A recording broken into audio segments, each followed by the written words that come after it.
সুন্দর মসজিদ কোথাকার আর এই গাড়িটা কোথায় দেখতে পেলাম, চলো প্রথমে বলি। হ্যাঁ ফ্রেন্ডস, কেমন আছো তোমরা? আশা করি তোমরা খুবই ভালো আছো আর আমিও ভালো আছি। হ্যাঁ ফ্রেন্ডস, তো আজকে দেখো আমাদেরকে এই কাজগুলো দিয়ে দিয়েছে চিপিং করার জন্য। তো চিপিং করতে করতে ভাই অনেকক্ষণ টাইম হয়ে গেছিলো, তার জন্য ভাই একটু চলে গেলাম রেস্ট করার জন্য। হ্যাঁ ফ্রেন্ডস, দেখো আমি রেস্ট করছি আর তোমাদেরকে দেখাই আমি কি যেখানে আমরা কাজ করি নতলার উপর থেকে কিরকম লাগে।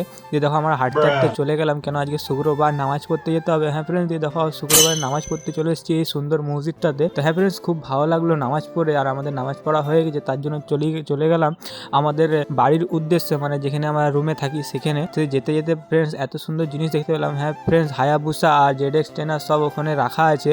হ্যাঁ ফ্রেন্ডস, দিয়ে ওখানে আমরা হাঁটতে হাঁটতে চলে গেলাম আমাদের রুমের উদ্দেশ্যে। তো দেখো আমরা রুমের উদ্দেশ্যে হাঁটতে হাঁটতে দিয়ে আমার রুমে ঢুকে গেলাম। দেখো আমাদের রুমের বিল্ডিংটা তোমাদেরকে দেখাই, বিল্ডিংটা কত বড়। তো হ্যাঁ ফ্রেন্ডস, দেখো আমাদের বিল্ডিংটা যেখানে কাজ হচ্ছে, তো এটা 12 তলা বিল্ডিং। যদি ভালো লাগে নিশ্চয়ই লাইক করে। বাই ফ্রেন্ডস, আবার দেখা হবে।